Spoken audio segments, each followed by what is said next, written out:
Hi friends, ரொம்ப நாள் ஆயிடுச்சு குக்கிங் வீடியோ போட்டு. சரி, அதுக்கு தான் இன்றைக்கி குக்கிங் வீடியோ போடலான்னு சொல்லி பார்த்துட்டு இருந்தேன். இன்றைக்கி என்ன வாங்கிட்டு வந்தேன்னா நான் இது இது வந்து கிராப்பு வாங்கிட்டு வந்தேன். அப்புறமா ப்ரான் வாங்கிட்டு வந்தேன். என் பெரிய பையனுக்கு ரொம்ப இஷ்டம் ப்ரானுன்னா. சரி, அதனால ப்ரான் வாங்கிட்டு வந்தேன். இது யார் யாருக்கெல்லாம் தெரியும் இதை பற்றின்னு சொல்லுங்க. இதை பற்றி தெரியுமான்றது சொல்லுங்க.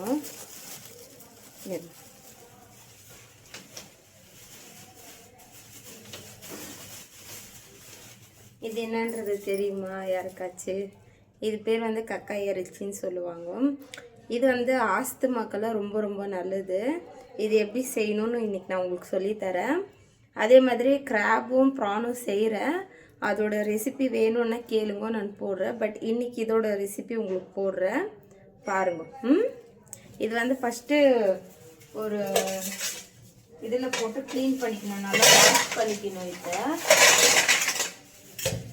நல்லா வாஷ் பண்ணி கழுவிட்டு மஞ்சத்தூள் போட்டு என்ன பண்ணணும், அடுப்பு மேலே வச்சு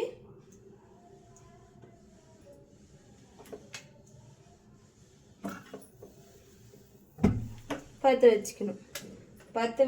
பின்னாடி இது நல்லா கொஞ்ச நேரம் கொதிக்கணும். இங்கே பாருங்க, இதை வந்து இந்த மாதிரி ஓப்பன் ஆகணும்.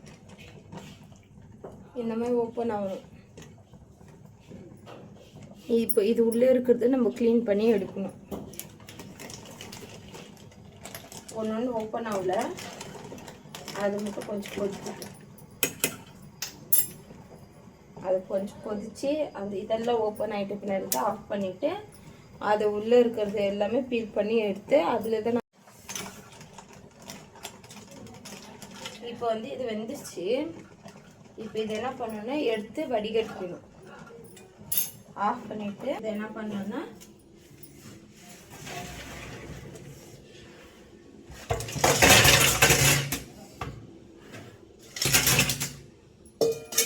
தண்ணியில் வாஷ் பண்ணிக்கணும்.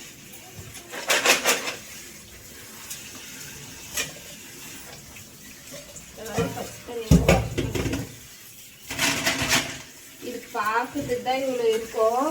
இப்போ இதை க்ளீன் பண்ண இவ்வளோ தான் வரும். இது வாஷ் பண்ணியாச்சு. இப்போ என்ன பண்ணணும்னா இதை எடுக்கணும். உள்ளே இருக்கிறது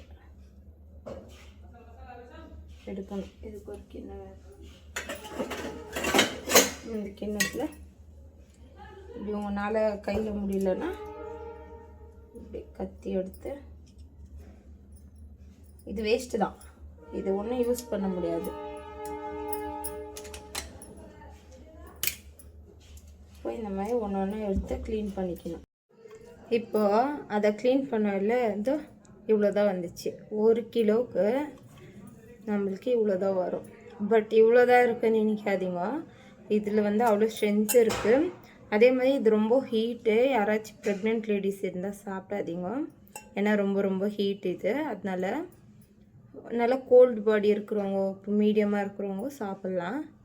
சரி, இது எப்படி செய்கிறதுன்னு இப்போ அடுப்பு பற்ற வச்சாச்சு. இது கொஞ்சம் நல்லா காஞ்சதும் எண்ணெய் ஊற்றிக்கலாம். கொஞ்சமாக ஊற்றிக்குவோம். இது நல்லா காஞ்சதும் இதுக்கு எதுவுமே வெங்காயம் தக்காளி எதுவுமே தேவையில்லை. உங்களுக்கு வேணும்னா அப்படி கூட செஞ்சுக்கலாம். இது வந்து சிம்பிளாக நான் செய்கிறேன். உங்களுக்கு வேணும்னா வெங்காயம் தக்காளி இதெல்லாம் போட்டு நல்லா வதக்கிட்டு அப்புறமா இதை போட்டு செஞ்சுக்கலாம். இப்போ நீங்கள் சிக்கன் குழம்பு எப்படி செய்வீங்க அந்த மாதிரி கூட செஞ்சுக்கலாம். நார்மலாக இப்போ முட்டை எப்படி வறுக்குவீங்க அந்த மாதிரி கூட செஞ்சுக்கலாம். நான் இப்போ முட்டை வறுக்கிற மாதிரி தான் செய்கிறேன். இப்போ இது நல்லா காஞ்சதும் கொஞ்சமாக இஞ்சி பூண்டு பேஸ்ட் போட்டுக்கோங்க. இஞ்சி பூண்டு பேஸ்ட் போட்டு இப்படி வதக்கணும். ஏன்னா ஆல்ரெடி மஞ்சத்தூள் எல்லாம் அதில் போட்டிருக்கு. அதனால கொஞ்சம் இஞ்சி பூண்டு பேஸ்ட் போட்டு இதில் வதக்கிட்டு உப்பு போட்டுக்கோங்க.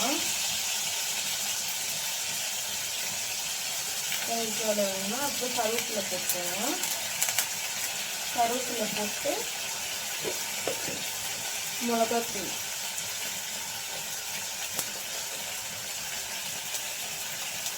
அவ்வளோதான். இதை போட்டுதான் உடனே இதை போட்டுருங்க. போட்டு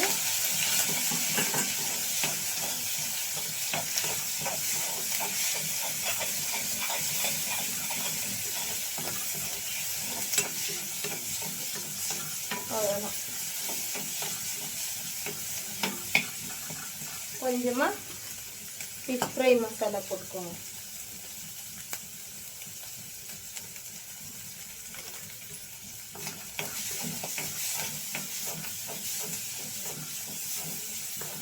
அவ்வளோதான், சிம்பிளாக ஆயிடுச்சு. இது உங்களுக்கு வேணும்னா ஆனால் இப்படி செஞ்சு சாப்பிட்டா நல்லாயிருக்கும். கிரேவி மாதிரி வேணும்னா கூட கிரேவி மாதிரி செஞ்சுக்கலாம். இப்போ இதை ட்ரை பண்ணி பார்க்கலாமா? பாருங்கள், இவ்வளோ தான் வந்துச்சு. 1 kgயில் இவ்வளோ தான் வந்துச்சு.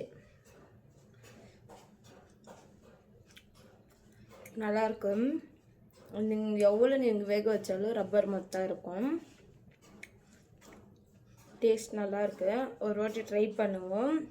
அதே மாதிரி இந்த மாதிரி உங்களுக்கு ஏதாவது ரெசிபி வேணும்னா எனக்கு கேளுங்க, நான் செஞ்சு காமிக்கிறேன். மறக்காமல் லைக்கு, ஷேரு, சப்ஸ்கிரைப் பண்ணிக்கோங்க. ஏன்னா எனக்கும் ஒரு மோட்டிவேஷனாக இருக்கும் இந்த மாதிரி செய்கிறதுக்கு. அதனால் லைக்கு, ஷேரு, சப்ஸ்கிரைப் பண்ணிக்கோங்க. ஓகே, பாய்.